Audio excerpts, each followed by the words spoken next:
ഇന്ന് ഞാൻ ഉണ്ടാക്കുന്നത് തലശ്ശേരി ബിരിയാണിയാണ്. തലശ്ശേരി ബിരിയാണിയുടെ ടേസ്റ്റ് ഞാൻ പറഞ്ഞു തരേണ്ട കാര്യമൊന്നുമില്ല. കഴിച്ചിട്ടുള്ളവർക്കൊക്കെ അറിയാവുന്നതാണ്. ഈ ബിരിയാണി എങ്ങനെയാണ് ഉണ്ടാക്കുന്നതെന്ന് നോക്കാം. ഇതിനു വേണ്ടി ഞാനിവിടെ എടുത്തിരിക്കുന്നത് 1 കിലോഗ്രാം ചിക്കനാണ്. ഈ ചിക്കൻ വലിയ കഷ്ണങ്ങളായിട്ടാണ് കട്ട് ചെയ്തിട്ടുള്ളത്. ഇത് നന്നായിട്ട് കഴുകി ഞാൻ വെള്ളം വാരാൻ വെച്ചതാണ്. ഇത് 2 വലിയ ഉള്ളി ഞാൻ വളരെ നേരിയതായിട്ട് കട്ട് ചെയ്തെടുത്തതാണ്. ചെറിയ ഉള്ളിയാണെങ്കിൽ 3 എണ്ണം എടുക്കണം. ഇത് വളരെ നേരിയതായിട്ട് കട്ട് ചെയ്തതിന് ശേഷം ഡീപ്പ് ഫ്രൈ തന്നെ ചെയ്തെടുക്കണം, അല്ലെങ്കിൽ ഇത് ക്രിസ്പിയായി കിട്ടില്ല. നമുക്കിത് ഒരു ചീനച്ചട്ടി വെച്ച് ആവശ്യത്തിന് ഓയിൽ ഒഴിച്ച് നന്നായിട്ട് ഫ്രൈ ചെയ്തെടുക്കാം. ഇത് സാധാരണ പശുവിൻ നെയ്യിലൊക്കെ അല്ലെങ്കിൽ ഡാൽഡയിലൊക്കെയാണ് ഇത് ഫ്രൈ ചെയ്യുന്നത്. ഞാനിവിടെ സൺഫ്ലവർ ഓയിലാണ് എടുത്തിട്ടുള്ളത്. നിങ്ങൾക്ക് ഇഷ്ടമാണെങ്കിൽ പശുവിൻ നെയ്യോ അല്ലെങ്കിൽ ഡാൽഡയോ ഉപയോഗിച്ചിട്ട് ഇത് ഫ്രൈ ചെയ്യാം.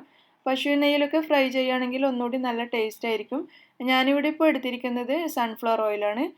ഈ ഉള്ളിയിൽ നിന്ന് ഞാനിപ്പോൾ പകുതിയാണ് ഇതിലേക്ക് ഇട്ടിട്ടുള്ളത്. മുഴുവൻ ഒരുമിച്ച് ഫ്രൈ ചെയ്താൽ നല്ല ക്രിസ്പിയായി കിട്ടില്ല. കുറച്ച് കുറച്ചായിട്ട് ഫ്രൈ ചെയ്തെടുക്കാം. നല്ല ഗോൾഡൻ ബ്രൗൺ കളറാവുന്നത് വരെ ഉള്ളി നന്നായിട്ട് ഫ്രൈ ചെയ്യണം. ഇടയ്ക്കിടെ ഒന്ന് ഇളക്കി കൊടുത്താൽ മതി. ഗോൾഡൻ കളർ ആയി തുടങ്ങിയാൽ പിന്നെ തുടർച്ചയായിട്ട് ഇളക്കണം. നിർത്താതെ ഇളക്കിക്കൊണ്ടേയിരിക്കുക, അല്ലെങ്കിൽ ഇത് കരിഞ്ഞു പോകും. ആദ്യം ഉള്ളി ചേർത്ത ഉടനെ ഇടയ്ക്കിടെ ഒന്ന് ഇളക്കി കൊടുത്താൽ മാത്രം മതി.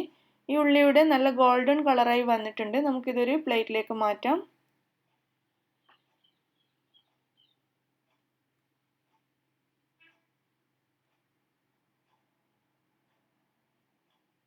ബാക്കിയുള്ള ഉള്ളിയും കൂടി നമുക്കിതുപോലെ ഫ്രൈ ചെയ്തെടുക്കാം. ഈ ഉള്ളി ഇതുപോലെ ഒന്ന് നിരത്തി കൊടുക്കണം, കൂട്ടിയിടരുത്. നല്ല ക്രിസ്പി ആയിട്ട് കിട്ടണമെങ്കിൽ ഇതുപോലെ ഒന്ന് വിടർത്തിയിട്ട് കൊടുക്കണം.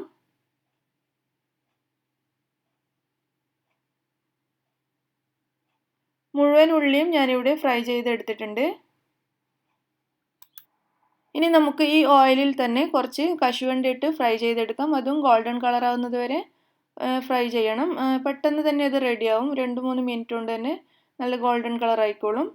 ഞാനിവിടെ 10-20 കശുവണ്ടി ഇതുപോലെ ഫ്രൈ ചെയ്തെടുക്കുന്നുണ്ട്. നിങ്ങളുടെ ആവശ്യത്തിനനുസരിച്ച് എടുക്കുക. ഇതും നമുക്കൊരു പ്ലേറ്റിലേക്ക് മാറ്റാം. ഇനി അല്പം ഉണക്കമുന്തിരിയും ഇതുപോലെ ഒന്ന് ഫ്രൈ ചെയ്തെടുക്കാം. മുന്തിരി ഇട്ട ഉടനെ തന്നെ തിരിച്ചെടുക്കണം. വളരെ പെട്ടെന്ന് തന്നെ അത് കരിഞ്ഞു പോവും. അതുകൊണ്ടൊന്ന് ഇട്ട് ജസ്റ്റ് ഒന്ന് ഇളക്കിയതിന് ശേഷം പെട്ടെന്ന് തന്നെ ഇത് പ്ലേറ്റിലേക്ക് മാറ്റണം. മുന്തിരിയും ഞാൻ ഈ പ്ലേറ്റിലേക്ക് മാറ്റിയിട്ടുണ്ട്. ഇനി നമ്മൾ ഫ്രൈ ചെയ്ത് വെച്ച ഉള്ളിയിൽ നിന്നും 1/4 ഭാഗം എടുത്ത് നമുക്ക് നന്നായിട്ട് പൊടിച്ചെടുക്കാം. ബാക്കി 1/4 ഭാഗം ലാസ്റ്റ് ഡെക്കറേഷന് വേണ്ടിയിട്ട് മാറ്റി വെക്കാം. ഈ 1/4 ഭാഗം ഉള്ളി ഫ്രൈ ചെയ്ത് നന്നായിട്ട് പൊടിച്ചെടുക്കാം. ഇതിന് ബിസ്ത എന്നാണ് പറയുന്നത്. ഇത് നമുക്ക് ബിരിയാണിയുടെ മസാലയിൽ ചേർക്കാനുള്ളതാണ്. ഇതാണ് തലശ്ശേരി ബിരിയാണിക്ക് നല്ലൊരു ഫ്ലേവർ കൊടുക്കുന്നത്. ഇത് ഞാനിവിടെ നന്നായിട്ട് പൊടിച്ചെടുത്ത് വെച്ചിട്ടുണ്ട്. ഇത് രണ്ടും നമുക്കിവിടെ മാറ്റി വെക്കാം. ഇനി നമുക്ക് മസാല ഉണ്ടാക്കാൻ തുടങ്ങാം. അതിനുവേണ്ടി ഞാനൊരു പാത്രം അടുപ്പത്ത് വെച്ചിട്ടുണ്ട്. അടികട്ടിയുള്ള പാത്രം തന്നെ എടുക്കാൻ ശ്രദ്ധിക്കുക. ഈ പാത്രം ചൂടാകുമ്പോൾ ഇതിലേക്ക് 3 ടേബിൾ സ്പൂണോളം നെയ്യ് ഒഴിച്ചു കൊടുക്കാം. പശുവിൻ നെയ്യാണ് ഞാൻ ഉപയോഗിച്ചിട്ടുള്ളത്. ഡാൽഡ വേണമെങ്കിലും യൂസ് ചെയ്യാം. ഈ നെയ്യ് ചൂടാകുമ്പോൾ ഇതിലേക്ക് 2 വലിയ സവാള നേരിയതായിട്ട് അരിഞ്ഞത് ചേർത്ത് കൊടുത്ത് നന്നായിട്ട് വഴറ്റിയെടുക്കണം. നല്ല ബ്രൗൺ കളർ ആവുന്നത് വരെ ഒന്നും വഴറ്റണ്ട. ഒന്ന് വാടുന്നത് വരെ ഒന്ന് വഴറ്റിയെടുത്താൽ മതി. 2 വലിയ ഉള്ളിയാണ് ഞാൻ എടുത്തിട്ടുള്ളത്.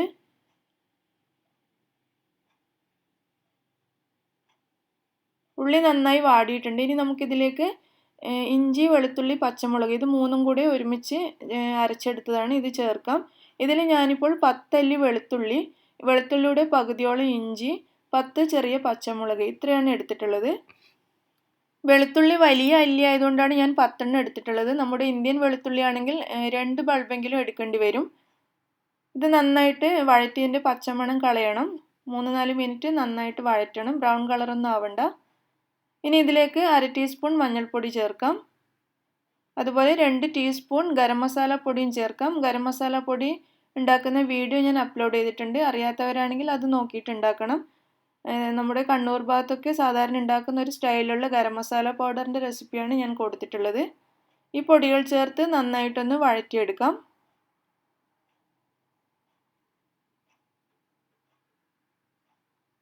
ഇനി നമ്മൾ കഴുകി വെച്ച ചിക്കൻ ഇതിലേക്ക് ചേർക്കാം.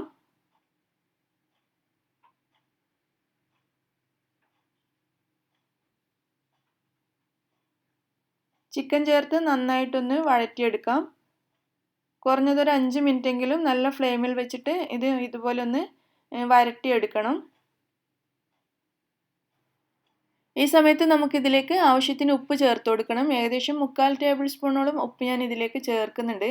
ബിരിയാണിക്ക് എപ്പോഴും കൂടുതൽ ഉപ്പ് ആവശ്യമാണ്. നമ്മളിതിൽ ചെറുനാരങ്ങ നീരും തൈരും ഒക്കെ ചേർക്കുന്നതുകൊണ്ട് അല്പം കൂടുതൽ ഉപ്പ് ചേർക്കേണ്ടി വരും. ഫ്ലെയിം കൂട്ടി വെച്ചിട്ട് 5-6 മിനിറ്റ് ചിക്കൻ നന്നായിട്ട് ഇതുപോലെ വഴറ്റിയെടുക്കുക. വഴറ്റുന്ന സമയത്ത് ചിക്കൻ നല്ല വെള്ള കളറായിട്ട് വരുന്നത് നിങ്ങൾക്ക് കാണാൻ കഴിയും.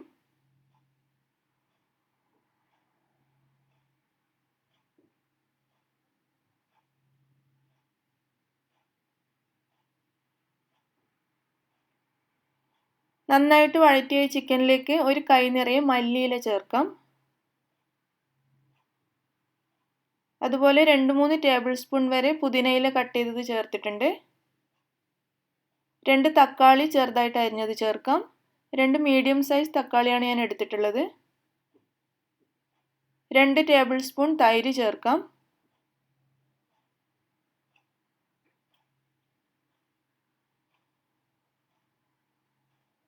1 ടേബിൾ സ്പൂൺ ചെറുനാരങ്ങ നീരും കൂടി ചേർക്കാം.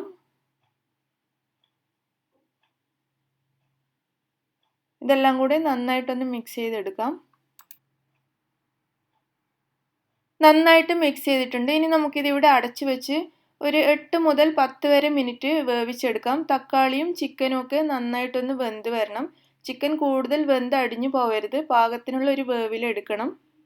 ഇതിപ്പോൾ 10 മിനിറ്റ് കഴിഞ്ഞിട്ടുണ്ട്. ഇതിലുള്ള ചിക്കനും തക്കാളിയും ഒക്കെ നന്നായി വെന്തിട്ടുണ്ട്.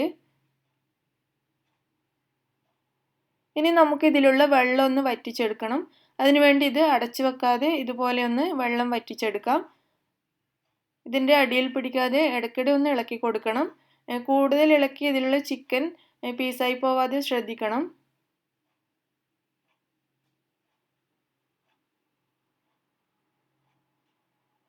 ഇതിലുള്ള വെള്ളമൊക്കെ നന്നായി വറ്റി വന്നിട്ടുണ്ട്. ഇനി നമ്മൾ നേരത്തെ പൊടിച്ചു വെച്ച ബിസ്ത ഇതിലേക്ക് ചേർക്കാം.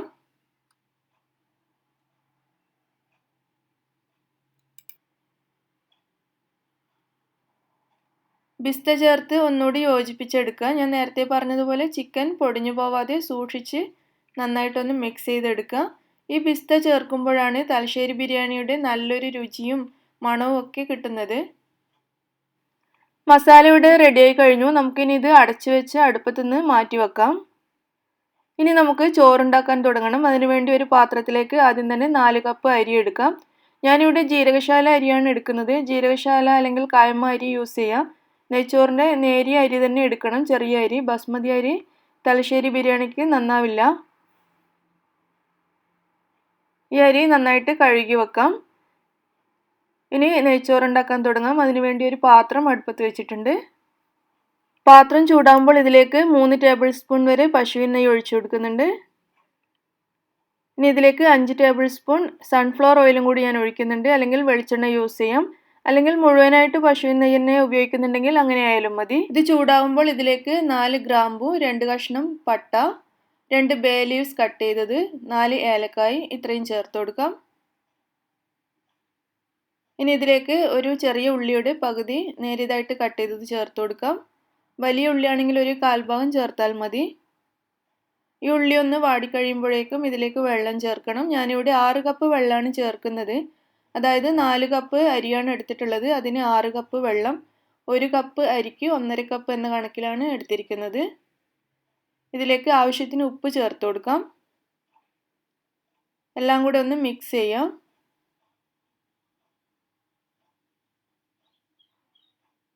നന്നായിട്ട് മിക്സ് ചെയ്തതിന് ശേഷം നമുക്കിത് അടച്ചു വെച്ച് വെള്ളം നന്നായിട്ട് തിളക്കുന്നത് വരെ വെയിറ്റ് ചെയ്യണം.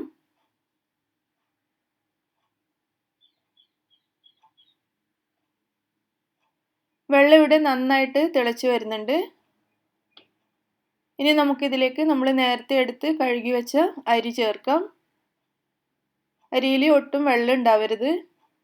നന്നായിട്ട് വെള്ളം കളഞ്ഞതിന് ശേഷം ചേർക്കുക. എന്നിട്ട് അരിയും കൂടി ചേർത്ത് ഒന്നുകൂടി മിക്സ് ചെയ്തെടുക്കാം.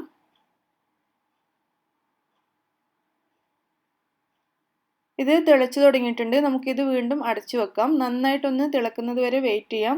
ഈ പാത്രത്തിൻ്റെ മൂടിക്ക് ചെറിയൊരു ഹോൾ ഉണ്ട്. അത് നമുക്കൊരു ടിഷ്യൂ പേപ്പറോ അല്ലെങ്കിൽ അലൂമിനിയം ഫോയിലോ വെച്ചിട്ട് അടച്ചു കൊടുക്കണം. ഇതിപ്പോൾ ഇവിടെ നന്നായിട്ട് തിളച്ച് വരാൻ തുടങ്ങിയിട്ടുണ്ട്.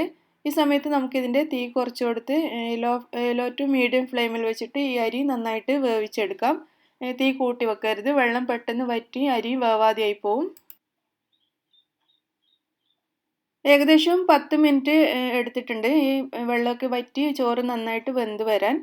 10 മിനിറ്റിന് ശേഷം ഞാനിത് തുറന്നിട്ടുണ്ട്. ചോറ് നന്നായി വെന്തിട്ടുണ്ട്. നോൺ സ്റ്റിക്ക് പാത്രം ആയതുകൊണ്ട് ഇടയ്ക്ക് ഒന്ന് ഇളക്കി കൊടുക്കേണ്ട ആവശ്യമൊന്നുമില്ല. വേറെ ഏതെങ്കിലും അലൂമിനിയോ മറ്റോ ആണ് യൂസ് ചെയ്യുന്നതെങ്കിൽ ഇടയ്ക്കിടെ ഒന്ന് ഇളക്കി കൊടുക്കാൻ ശ്രദ്ധിക്കണം. നമുക്കിതും അടുപ്പത്തുനിന്ന് മാറ്റാം. ഇനി നമുക്ക് ദമ്മിടാൻ തുടങ്ങാം.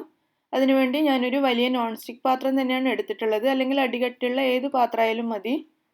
ആദ്യം നമുക്ക് മസാല മുഴുവനും ഈ പാത്രത്തിൻ്റെ ഏറ്റവും അടിയിലായിട്ടൊന്ന് നിരത്തി കൊടുക്കാം. മുഴുവൻ മസാലയും ചേർത്തിട്ടുണ്ട്. ഒന്ന് ഷേപ്പാക്കി കൊടുത്താൽ മതി, മുഴുവനായിട്ട് നിരത്തണം എന്നില്ല.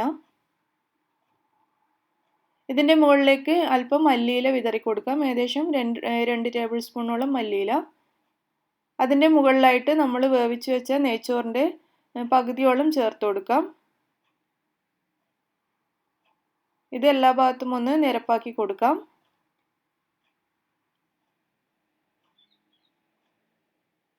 ഇതിൻ്റെ മുകളിലേക്ക് അല്പം നെയ്യ് ഇതുപോലെ ഉറ്റിച്ചു കൊടുക്കാം. ഏകദേശം 2 ടീസ്പൂണോളം നെയ്യ് ഇതുപോലെ ഉറ്റിച്ചിട്ടുണ്ട്. ഇനി നമ്മൾ ഫ്രൈ ചെയ്ത് മാറ്റിവെച്ച ഉള്ളി ഇതിൻ്റെ മുകളിൽ അല്പം ഇട്ട് കൊടുക്കാം. 1/2 ടീസ്പൂണോളം ഗരം മസാലയും ഇതിൻ്റെ മുകളിൽ വിതറി കൊടുത്തിട്ടുണ്ട്. നമ്മൾ ഫ്രൈ ചെയ്ത് വെച്ച മുന്തിരിയും കശുവണ്ടിയും ഒക്കെ കുറച്ച് കുറച്ചായിട്ട് ഇതിൻ്റെ മുകളിൽ ഇട്ട് കൊടുക്കാം. മുഴുവൻ ഇടരുത്, കുറച്ചിട്ട് കൊടുക്കാം. വീണ്ടും അല്പം മല്ലിയില വിതറാം. ഇനി ബാക്കിയുള്ള നെയ്ച്ചോറ് മുഴുവനായിട്ട് ഇതിൻ്റെ മുകളിലേക്ക് ഇട്ട് കൊടുക്കാം. മുഴുവൻ നെയ്ച്ചോറും ഇതിൽ ചേർത്തതിന് ശേഷം അതും ഒന്ന് നന്നായിട്ട് നിരപ്പാക്കി കൊടുക്കാം. ഇനി നമ്മൾ നേരത്തെ ചെയ്തതുപോലെ 2 ടീസ്പൂണോളം നെയ്യ് ഇതിൻ്റെ മുകളിൽ ഇതുപോലെ അവിടെ ഇവിടെയായിട്ട് ഉറ്റിച്ചു കൊടുക്കാം. ഇനി നമുക്ക് വേണ്ടത് റോസ് വാട്ടറും മഞ്ഞൾപ്പൊടിയും ചേർന്നിട്ടുള്ളൊരു മിക്സാണ്. ഇത് ഞാൻ നേരത്തെ റെഡിയാക്കി വെച്ചത് ഇപ്പോൾ കാണിക്കുന്നേ ഉള്ളൂ. 2 ടേബിൾ സ്പൂൺ റോസ് വാട്ടറിൽ 1/2 ടീസ്പൂൺ വരെ മഞ്ഞൾപ്പൊടി ചേർത്ത് നന്നായിട്ട് മിക്സ് ചെയ്തെടുക്കാം. മഞ്ഞൾപ്പൊടിക്ക് പകരം സാഫ്രോൺ, അതായത് കുങ്കുമപ്പൂ അല്ലെങ്കിൽ ഫുഡ് കളർ ഒക്കെ യൂസ് ചെയ്യാം. ഞാനിവിടെ മഞ്ഞൾപ്പൊടിയാണ് യൂസ് ചെയ്തത് എന്ന് മാത്രം. ഇനി ഈ മിക്സ് നമുക്ക് ഈ ചോറിൻ്റെ മുകളിൽ അവിടെ ഇവിടെയായിട്ട് ഒഴിച്ചു കൊടുക്കാം. നല്ലൊരു മഞ്ഞ കളർ കിട്ടാൻ വേണ്ടിയിട്ടാണ് ഇത് ചെയ്യുന്നത്. ഇനി ഇതിൻ്റെ മുകളിലേക്ക് ഗരം മസാല പൗഡർ ചേർക്കാം. ഫ്രൈ ചെയ്ത ഉള്ളി ചേർക്കാം. കശുവണ്ടിയും ഉണക്കമുന്തിരിയും കൂടി ചേർക്കാം.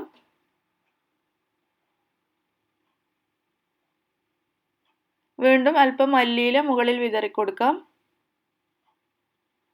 ഇനി നമുക്കിത് ആദ്യം അലൂമിനിയം ഫോയിൽ വെച്ചിട്ട് നന്നായിട്ടൊന്ന് കവർ ചെയ്തെടുക്കാം. നമ്മൾ ദമ്മിടുന്ന സമയത്ത് ആവി ഒട്ടും പുറത്ത് പോകാണ്ടിരിക്കാൻ വേണ്ടിയിട്ടാണ്. അല്ലെങ്കിൽ മൈദ കുഴച്ച് ഒട്ടിച്ചു കൊടുത്താലും മതി. അതൊക്കെ കുറച്ച് ബുദ്ധിമുട്ടായതുകൊണ്ട് ഞാനിതുപോലെ അലൂമിനിയം ഫോയിൽ വെച്ചിട്ടാണ് ഇത് ചെയ്യുന്നത്. അലൂമിനിയം ഫോയിൽ വെച്ച് നന്നായിട്ട് കവർ ചെയ്താൽ തന്നെ ആവിയൊന്നും ഒട്ടും പുറത്തേക്ക് പോവില്ല. നന്നായിട്ടൊന്ന് കവർ ചെയ്തതിന് ശേഷം നമുക്ക് ഇതിൻ്റെ മുകളിലേക്ക് ഈ പാത്രത്തിൻ്റെ മൂടി വെച്ച് കൊടുക്കാം. നല്ല ടൈറ്റായിട്ട് അമർത്തി കൊടുക്കണം.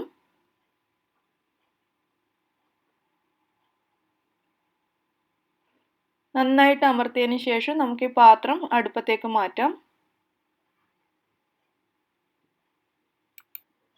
ബിരിയാണി ദമ്മാവാൻ വേണ്ടി ഞാൻ അടുപ്പത്തേക്ക് മാറ്റിയിട്ടുണ്ട്.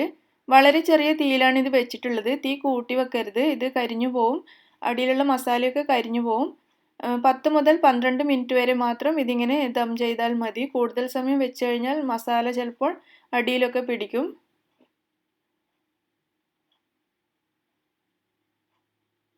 ഇതിപ്പോൾ ഏകദേശം 10-12 മിനിറ്റ് ആയിട്ടുണ്ട്. ഞാൻ ഈ ബിരിയാണി അടുപ്പത്തു നിന്ന് മാറ്റിയിട്ടുണ്ട്. ഇനി നമുക്കിത് തുറന്ന് നോക്കാം. അലൂമിനിയം ഫോയിൽ വെച്ചതുകൊണ്ട് തന്നെ ആവിയൊന്നും ഒട്ടും പുറത്തേക്ക് പോയിട്ടില്ല. നല്ലൊരു മണമൊക്കെ വരുന്നുണ്ട് ഇത് തുറന്ന് നോക്കുന്ന സമയത്ത്. നമുക്കിനി മുകളിലുള്ള ചോറ് ഒരു സൈഡിലേക്ക് മാറ്റി കൊടുക്കാം. അല്ലെങ്കിൽ വേറൊരു പാത്രം എടുത്ത് ആ പാത്രത്തിലേക്ക് ചോറ് മാറ്റിയാൽ മതി. ഞാൻ പൊതുവെ ഇങ്ങനെയാണ് ചെയ്യുന്നത്. ഒരു സൈഡിലേക്ക് ഇതിൻ്റെ ചോറ് മാറ്റി വെക്കും. എന്നിട്ട് അതിൻ്റെ അടിയിലുള്ള മസാല ആദ്യം എടുക്കും. ആ സൈഡിലുള്ള മസാല കഴിഞ്ഞാൽ നമുക്ക് ഈ ചോറ് ഇപ്പുറത്തെ സൈഡിലേക്ക് മാറ്റിയിട്ട് അവിടെയുള്ള മസാല എടുക്കാം. ഇതുപോലെയാണ് ഞാൻ ചെയ്യുന്നത്. നിങ്ങളുടെ ഇഷ്ടം പോലെ ചെയ്യാം. ഇനി നമുക്കിത് വിളമ്പിയെടുക്കാം. അതിനുവേണ്ടി ആദ്യം ഇതുപോലെ മസാല ഒന്ന് പ്ലേറ്റിൻ്റെ അടിയിലേക്ക് വിളമ്പാം. എന്നിട്ട് മസാലയുടെ മുകളിലും സൈഡിലും ഒക്കെ ആയിട്ട് മുകളിലുള്ള ചോറും വിളമ്പിയെടുക്കാം. എല്ലാ ഭാഗത്തും നന്നായിട്ടൊന്ന് ഷേപ്പ് ചെയ്തെടുക്കുക.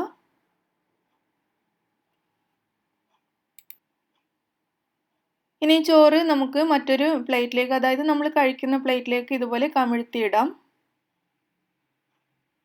ഇങ്ങനെയാണ് ഈ ബിരിയാണി വിളമ്പുന്നത്. ഇതിൻ്റെ മുകളിലായിട്ട് നമ്മൾ നേരത്തെ ബാക്കി വെച്ച ഉള്ളി ഫ്രൈ ചെയ്തതും കശുവണ്ടി മുന്തിരി ഫ്രൈ ചെയ്തതും ഒക്കെ ഇതിൻ്റെ മുകളിൽ കുറച്ച് കുറച്ചായിട്ട് ഇട്ട് കൊടുക്കാം. അങ്ങനെ വളരെ ടേസ്റ്റി ആയിട്ടുള്ള, കാണാൻ വളരെ സുന്ദരിയായിട്ടുള്ള തലശ്ശേരി ബിരിയാണി ഇവിടെ റെഡിയായി കഴിഞ്ഞു. നിങ്ങളെല്ലാവരും ഈ ബിരിയാണി എന്തായാലും ട്രൈ ചെയ്ത് നോക്കണം. നിങ്ങൾക്ക് ഇഷ്ടമാവുകയാണെങ്കിൽ ലൈക്ക് ചെയ്യാനും ഷെയർ ചെയ്യാനും മറക്കരുത്. നിങ്ങളുടെ ഫ്രണ്ട്സിനോടൊക്കെ ഈ ബിരിയാണി ഷെയർ ചെയ്യണം. അതുപോലെ എൻ്റെ ചാനൽ സബ്സ്ക്രൈബ് ചെയ്യാത്തവരാണെങ്കിൽ സബ്സ്ക്രൈബ് ചെയ്യാൻ മറക്കരുത്. നിങ്ങളുടെ വിലപ്പെട്ട അഭിപ്രായങ്ങൾ എന്തായാലും അറിയിക്കണം. താങ്ക്